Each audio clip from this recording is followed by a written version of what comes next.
ఏదైతే బస్సులో మొన్న చేవెళ్ల దగ్గర మరణించినటువంటి కుటుంబాలకు ప్రగాఢ సానుభూతి తెలియజేస్తూ ఈ సమస్య నుంచి బయటపడే విధంగా వారికి ఆ భగవంతుడు వారికి మనోనిబ్బరాన్ని ఇవ్వాలని కోరుకుంటూ మీ అందరూ చూస్తున్నారు. ఈరోజు వికారాబాద్ పట్టణంలో అనేక మంది విద్యార్థులు ఈ రోడ్డు గురించి రోడ్డెక్కారు.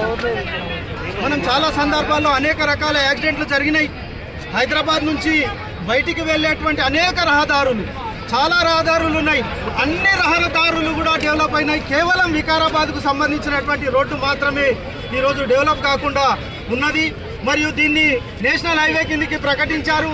ప్రకటించిన తర్వాత సెంట్రల్ గవర్నమెంట్ అనేక సందర్భాలుగా డబ్బులు రిలీజ్ చేసినప్పటికీ కూడా భూసేకరణ జరగలేదు, కాబట్టి రోడ్డు విస్తరణ జరగలేదు అనేటువంటి మాట వాస్తవము. దీన్ని గమనించినటువంటి అనేక ప్రభుత్వాలు, గతంలో టీఆర్ఎస్ ప్రభుత్వం కావచ్చు, ఈరోజు కాంగ్రెస్ ప్రభుత్వం కూడా వచ్చి దాదాపు 2 సంవత్సరాలు పూర్తయినా కూడా ఎలాంటి చర్యలు తీసుకోకుండా ఏదో ప్రకృతి ప్రేమ. ఎప్పుడో 10 సంవత్సరాల క్రితం వికారాబాద్ జిల్లా ప్రజలు స్పందించాల్సిన అవసరం ఉండే. 10 సంవత్సరాల లేటుగానైనా ఎంతో వందల మంది ప్రాణాలను హైదరాబాద్ పోలీస్ అకాడమీ నుంచి వికారాబాద్ మీదుగా తాండూరు మీదుగా బీజాపూర్ వెళ్లాల్సిన హైవే ఎందుకు మన్నెగూడ నుంచి పరిధి మీదుగా వెళ్ళింది? ఇదంతా కూడా వికారాబాద్ జిల్లా ప్రజలు గమనించాల్సిన అవసరం ఉంది. అదేవిధంగా ఎప్పుడో రోడ్డు కోసం భూముల సేకరణ జరిగింది, ల్యాండ్ అక్విజిషన్ జరిగింది, అయినా కానీ ఎందుకు రోడ్డు వేయలేరు? రెండో విషయం, రోడ్డు విస్తరణ కాలేదు. మూడో విషయం ఏంటంటే బీజాపూర్ హైవేకు ముంబై హైవేకు లింక్ శాంక్షన్ అయింది. మన్నెగూడ మీదకెళ్ళి వికారాబాద్ తాండూరు మీదుగా జైరాబాద్లో కలవాల్సిన లింక్ హైవే ఇక్కడ రాకుండా ఉండడానికి గల ప్రధాన కారణం 10 సంవత్సరాలుగా ఈ జిల్లా నేలుతున్నటువంటి ఎవరైతే పెద్దలు ఉన్నారో ఆ పెద్దలే కారణం. ఈ వందల మంది ప్రాణాల బలిదానానికి కూడా వాళ్ళే కారణం. నిజంగా ఒక రకంగా చెప్పాలంటే ఈ జిల్లా నుంచి రాజకీయంగా ఎన్నుకోబడి వాళ్ళది జిల్లా కానే కానప్పటికీ ఈ జిల్లా నుంచి గెలిచి ఈ జిల్లాకు మోసం చేసిర్రు, ఈ జిల్లాను బొందలగడ్డ చేసిన వాళ్ళ దుస్థితి మళ్ళీ ఈ జిల్లాకు రావాలంటే సిగ్గుపడాల్సిన అవసరం ఉంది. ఇదే రోడ్ల మీద ఈ 10-12 సంవత్సరాలు పాలన కొనసాగించారు. ఎంతో మంది ప్రాణాలు పోతుంటే సిగ్గు లేకుండా వచ్చి ప్రెస్ మీట్లు పెట్టారు. మా జిల్లా ప్రజలు ఎలా మేల్కొన్నారు? ఎంతో మంది ప్రాణాలను ఆ రోడ్డు రక్తమోడి ప్రాణాలను తీసుకున్నది రోడ్డు. నిజంగా వికారాబాద్ జిల్లా ఫార్మేషన్ టైంలో మొయినాబాద్, శంకర్పల్లి, చేవెళ్ళే మండలాలతో కలుపుకొని మా జిల్లా డిమాండ్ ఉండే. ఈ జిల్లా కానియకుండా కుట్రలు చేసిండ్రు. అంటే ఇక్కడ జిల్లా ప్రజలు అభివృద్ధి చెందినటువంటి మండలాలు ఈ జిల్లాలో ఉంటే జిల్లా అభివృద్ధి చెందుతుంది, ఎడ్యుకేషనల్ హబ్ అవుతుంది, వ్యాపారానికి వెసులుబాటు అవుతుంది, రియల్ ఎస్టేట్ పెరుగుతుంది. ఈ విధంగా జనాలు చైతన్యం అవుతారు. ఆ చైతన్యమైతే మా రాజకీయాలు సాగాయి, వాళ్ళ పప్పులు ఉడకాయని గమనించి అభివృద్ధిని అడ్డుకున్నటువంటి వాళ్ళు ఎవరైతున్నారో ఇద్దరు వాళ్ళే ఈ దుస్థితికి కారణం. ఇప్పటికైనా రేవంత్ రెడ్డి గారికి మేము విజ్ఞప్తి చేస్తున్నాం. 2 సంవత్సరాలు అయింది ముఖ్యమంత్రి గారు, ఈ జిల్లా నుంచి మీరు ముఖ్యమంత్రి అయినరు, ఈ జిల్లాకు రోడ్డు రాలేవు, ఈ జిల్లాకు అన్యాయం జరిగింది, ఈ జిల్లా టెరిటరీస్ కూడా మాకు అనుగుణంగా రాలేవు. కానీ మీరు ప్రాతినిధ్యం వహిస్తున్నటువంటి కోడంగల్ నుంచి కోడంగల్కు కడా పేరుతోటి 400 కోట్ల రూపాయలు వెచ్చించారు కోడంగల్కు. మరి వికారాబాద్ జిల్లా హెడ్ క్వార్టర్ కదా, దీనికి ఎందుకు పైసా తేవట్లేదు? ఈ రోడ్లు ఎందుకు విస్తరిస్తలేరు? ఇలా ప్రాణాలు కాదా?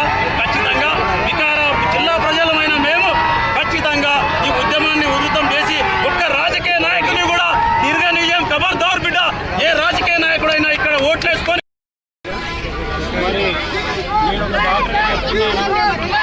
ప్రాణాన్ని కాపాడడానికి మనం ఎంత కష్టపడతాము. ఒక చిన్న జ్వరం వచ్చినా, పంటికి విలువైన ప్రాణాలు, ఎలాంటి రోగం లేని వాళ్ళు మరి రోడ్లపైన ఏదో చిన్న పని కోసం బయటికి వెళ్తూ స్కూటర్ పైన, ఆటోలో, బస్సులో మరి విద్యార్థులు స్కూల్కి వెళ్తూ, కాలేజీకి వెళ్తూ మరి రోజు రోడ్లపైన యాక్సిడెంట్లు చనిపోతున్నారు. మరి దాదాపు 1 సంవత్సరంలో తెలంగాణలోనే 6,000 మంది చనిపోతూ ఉన్నారు. దాదాపు 20,000 యాక్సిడెంట్లు జరుగుతూ ఉన్నాయి. బ్యాక్ పెయిన్, తర్వాత నెక్ పెయిన్ అని, స్పైన్ ప్రాబ్లమ్స్ అని, మరి వాళ్ళ విలువైన సమయాన్ని, విలువైన డబ్బుని మరి హాస్పిటల్లో తగిలిస్తూ అనారోగ్యంతో పడి ఉండి కుటుంబానికి భారం అయ్యి యాక్సిడెంట్లో ఎవరైతే దెబ్బతిని బతుకుతున్నారో మరి ఇలాంటి వ్యవస్థ కారణం ఎవరు? ఏ దేశంలో అయినా మరి ఏదో పెద్ద పెద్ద విషయాల కోసం, అంటే విద్య కోసము, ఫ్యాక్టరీల కోసము, ఎంప్లాయ్మెంట్ కోసం ఉద్యమం చేస్తారు. కానీ సిగ్గుచేటు ఏంటంటే ఈరోజు మనం రోడ్ల కోసం స్వాతంత్రం వచ్చి దాదాపు 79 సంవత్సరాలు అయినా కూడా ఈరోజు రోడ్ల కోసం మరి ఈరోజు విద్యార్థులు, కళాశాల విద్యార్థులు మరి ఉద్యమించాల్సి వస్తుందంటే ఒక్కసారి మరి ఈరోజు చదువుకున్న సమాజంలో ఎవరైతే ఓటేస్తున్నారో టీచర్లు కావచ్చు, డాక్టర్లు కావచ్చు, లాయర్లు కావచ్చు, మరి విద్యావంతులు కావచ్చు, అందరూ ఆలోచించండి. మీరు అందరూ కూడా రోడ్ల మీదకి వస్తారు. రోజు మీ ప్రాణాలు రిస్క్లో ఉన్నాయి. తాండూరు నుంచి పప్పా జంక్షన్ వచ్చే వరకు 7 మెడికల్ కాలేజీలు ఉన్నాయి. మీకు అందరికి తెలుసా? మీకు ఏమైనా యాక్సిడెంట్ అయితే, మీకు ఊపిరి అందరినీ పరిస్థితిలో ఉంటే మీకు వెంటిలేటర్ ఫెసిలిటీ లేదు. తాండూరులో లేదు, వికారాబాద్లో లేదు, చేవెళ్ళలో లేదు, మొయినాబాద్లో లేదు. మరి మీ ప్రాణాలకు భద్రత ఏది? కాబట్టి సురక్షితమైన రోడ్లే మనకు కావాలి. మరి దీనికోసము సభ్య సమాజంలో ప్రతి ఒక్కరు కూడా కదలాలి, ఆలోచించాలి. మీ భవిష్యత్తు కోసము మీరు కారులో ఉన్నా, బెంచ్ కార్లో ఉన్నా మీ ప్రాణానికి సేఫ్టీ లేదు, ఎంత గుర్తుపెట్టుకోవాలి. మరి చిన్న తప్పు చేస్తేనే ఎవరైనా ఒకరికి ఖర్చులో ఖర్చున మరి ప్రాణం తీసిన వారిని జైల్లో వేస్తాము, శిక్ష వేస్తాము. మరి దాదాపు 21 మంది ప్రాణాలకి కారణమైనటువంటి ట్రాన్స్పోర్ట్ మినిస్టర్ ఎవరైతే ఉన్నారో ఇంతవరకు ఆయన రాజీనామా చేయలేదు. సో నేనేం కోరుతున్నానంటే అకౌంటబిలిటీ కావాలి. ఈరోజు పోయిన ప్రాణాలని నేను తేలేను, మీరు తేలేరు, ప్రభుత్వం తేలేదు. కానీ ముందు ఏదైతే రోజు రోడ్ల మీదకి వస్తున్నారో మరి ప్రజలకి భద్రత ఉండాలి. మరి వీళ్ళు సేఫ్గా ఉండాలంటే ప్రభుత్వంలో ఒక అకౌంటబిలిటీ ఉండాలి, డ్రైవర్లో అకౌంటబిలిటీ ఉండాలి, ఆఫీసర్లో అకౌంటబిలిటీ ఉండాలి. ప్రభుత్వంలో అకౌంటబిలిటీ అంటే మనం ఎవరినొకరిని బాధ్యతలు చేయాలి. ఖచ్చితంగా ఈ రాష్ట్ర రవాణా మంత్రి రాజీనామా చేయాలి. అప్పుడే కనీసము ప్రభుత్వంలో ఒక భయం అనేది ఏర్పడుతుంది, మరి పాలకులు ఒక భయం ఏర్పడుతుంది. సో మీరందరూ కూడా, నేను డిమాండ్ చేస్తున్న ఒక డాక్టర్గా, నేను ఒక వ్యక్తిగా డిమాండ్ చేస్తున్న ఒక పౌరుడిగా, మీరందరూ కూడా ప్రభుత్వానికి డిమాండ్ చేయాలి, ముఖ్యమంత్రి గారిని డిమాండ్ చేయాలి. ఇప్పుడున్న రవాణా మంత్రిని సాక్ చేయాలి, ఆయన డిస్మిస్ చేయాలి. అప్పుడే ఈ సంఘటనకి కనీసం కొంచెమైనా న్యాయం జరుగుతుంది. అండ్ ముందు ఎవరైతే రోజు వేలలో, కోట్ల లక్షల్లో రోడ్ల మీదకి వస్తున్నారో వాళ్ళందరి ప్రాణాలకి మనకి కొంచెమైనా భరోసా కలుగుతుందని చెప్పేసి డిమాండ్ చేస్తూ ఉన్నాము.